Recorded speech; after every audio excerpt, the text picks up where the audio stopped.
People often say that only about 10% of traders make money, but the truth is far harsher than that. The real number doesn't even come close to 1%. The rest are people who are learning, trying, and most importantly, being guided down a very familiar path. Right now, you might be thinking, I have my own strategy. I'm more disciplined than before. I'm improving every single day. I used to think the same way, until I realized something that was hard to swallow. Everything I had learned was exactly what the market wanted me to learn, so I would believe that if I just pushed a little harder, I would finally win. But no, I didn't lose because I was incapable. I lost because I was playing a game where the rules were never mine to begin with. I thought like the crowd, I acted like the crowd, and I ended up like the crowd, becoming liquidity for someone else to exit. This is not a video that teaches you how to trade. This is a video that pulls the curtain back. If you're patient enough to stay until the end, you'll touch a layer of truth that very few people are willing to talk about. You learn RSI divergence. You practice pattern confirmation. You memorize MACD crossovers. You measure breakouts by the book. You draw Fibonacci levels down to the last pip. But for what? To become a better trader? Or just to feel more confident right before the market takes everything away? Ask yourself this: why does the knowledge you're learning look exactly the same as what millions of others are learning? Why do all the courses, all the classes, all the experts revolve around the same tools, the same logic? Not because it's the only path, but because it's the easiest path to make the crowd act the same way. And when everyone is looking in one direction, someone on the other side is quietly benefiting. I talked about this in a previous video, not about indicators, but about what sits behind the knowledge. Indicators were never designed to help you win. They were designed to make you feel almost right. And when you feel almost right, you're willing to accept losses very gently. Technical patterns are not the key to freedom. They are a collective psychological trap, a place where the crowd believes it's on the right path, while those who understand the game are simply waiting on the other side. The real question is not, how do I enter more precisely? The real question is, why is everyone being taught to act the same way? Who benefits when you buy at a familiar pattern? Who stands on the other side when you place your stop loss where everyone can see? If you truly want to step away from the crowd, the first thing you must do is not learn more. It is to dare to question everything you've believed up until now. Next, I want you to see something else. Not a strategy, not a technique, but the way the people who truly make money think. That group is very small, less than 1%, and they don't live in your world. They don't analyze like you. They don't place trades like you. And most importantly, they were never trained the way you were. They don't ask where to buy. They don't argue about whether a breakout is real or fake. They don't panic just because a sudden red candle appears, because they don't trade the image. They trade what exists behind the image. You see a breakout candle. They see the crowd starting to pour money in the same direction. You see confirmation. They see the complacency of people who believe they are safe. You call it an opportunity. They call it greed reaching a dangerous threshold. And at that moment, they begin to prepare. Not because a technique tells them to buy or sell, but because they understand this: the crowd is handing them orders. People in the 1% don't enter when everything is obvious. They enter when collective belief reaches its peak. When everyone believes the market will keep going up, they start thinking about the exit. When the crowd waits for a pullback to buy, they are already on the other side. And when most people say, holding a position right now is too risky, they know the moment of repricing has arrived. They don't need to be right often. They only need to be right where the crowd doesn't have the courage to stay. because they are not programmed to react like the remaining 99%. They don't see the chart as a technical tool. They see it as a wall of belief where tiny cracks are beginning to appear. You cannot become the 1% if you still think like the 99%. Their edge is not about how to analyze correctly. It's about knowing when the crowd is wrong and already standing on the opposite side before everything collapses. In the next part, I will tell you the path I walked to step out of that manipulated zone, not by learning more, but by burning down everything I once believed was right and rebuilding my entire trading framework from zero. If you've ever been stopped out simply because you trusted a perfect pattern, if you've ever been betrayed by the very system you learned at the moment you trusted it the most, then the next part is not for you to learn more, but to begin again. I was once the same, full of hope, obsessed with indicators, living by the news, dying slowly with every candle that moved against my expectations, until I shattered every old belief.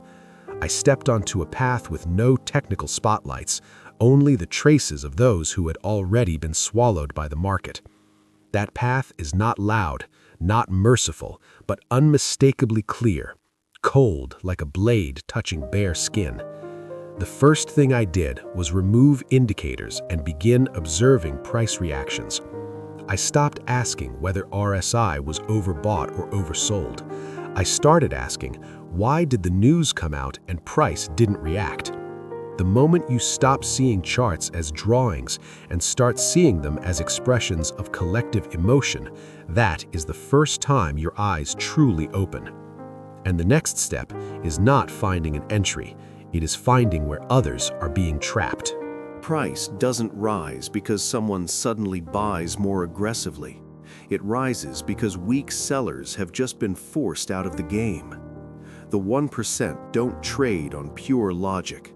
They trade on the crowd's instinctive reactions when collective belief begins to fracture. The next question is not when to enter. It is what the crowd believes and how deeply they believe it. If you are still counting waves, drawing patterns, waiting for enough signals to feel safe, you are still standing with the 99%.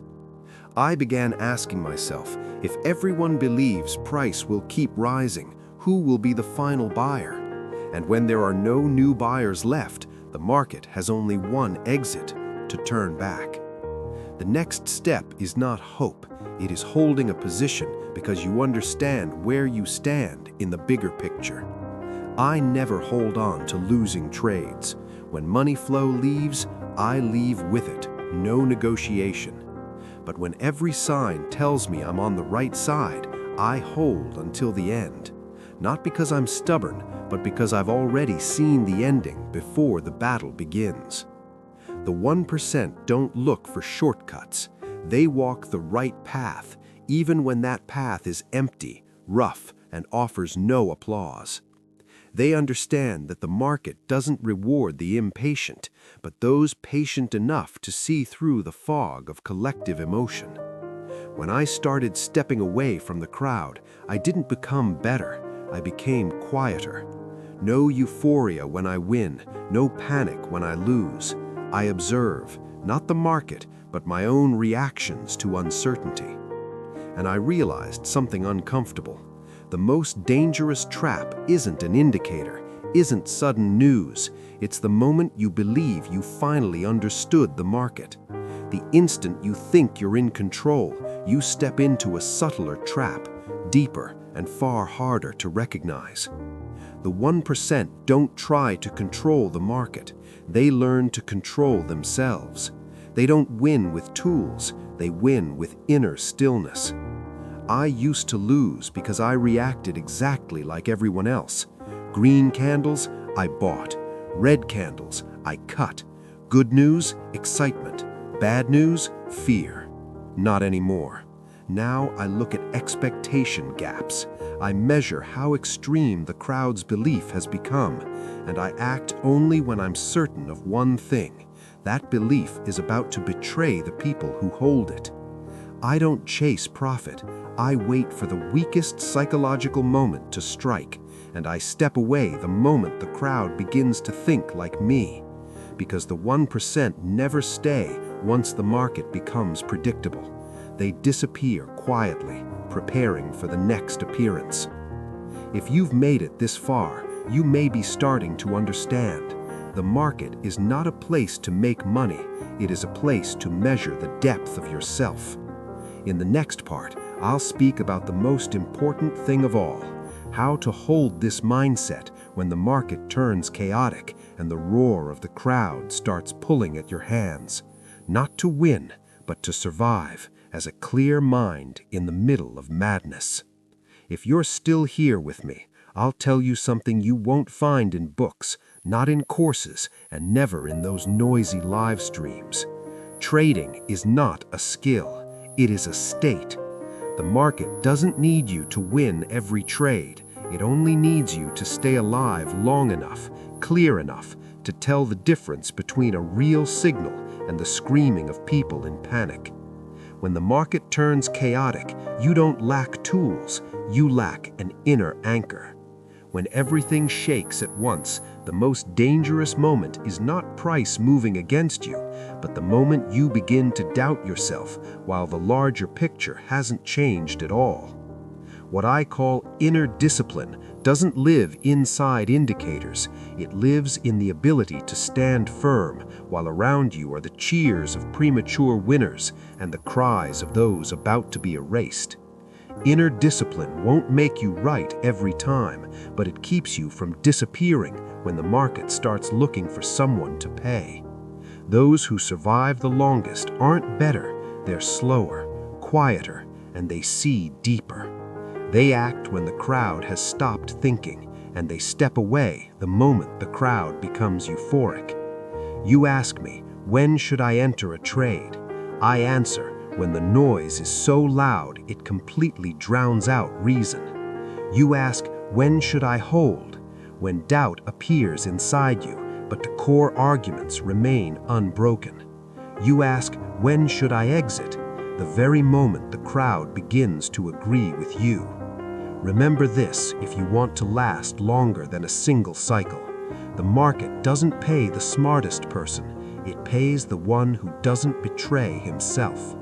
If you can feel that, I don't need you to like or subscribe out of obligation. If you want, leave a single line, just one. And if you know someone holding a position in silence, questioning themselves late at night while their account is quietly bleeding, send this video to them. Not to save them, just to let them know there is another path, quieter but real. Since I began trading this way, I speak less, I observe more. I hold positions in silence and leave the market as if I had never been there. Some doubt me, some feel uncomfortable, some think I'm hiding something. I understand. If I were in their place, I probably would doubt too. Those who truly see the market's nature are often very quiet, and that silence makes others uneasy. I'm not holding anything back. There are simply things that cannot be taught with words, only touched when your awareness goes deep enough. And one day, those who once laughed begin to listen, and they fall silent. Not because they found a secret, but because they entered the state. If you're hearing these words, you are not alone. You are stepping out of the noise and into the still zone of those who remain. You will no longer chase the market. You will step in one beat earlier and step out before the crowd understands what just happened. From here on, you don't need a new method. You only need to go deeper into yourself. Remember this, the elite don't surpass you in tools. They surpass you in their ability to endure solitude long enough to see the truth. And if you're ready to continue, leave a sign. I'm still here, not loud, but never taking my eyes off the market.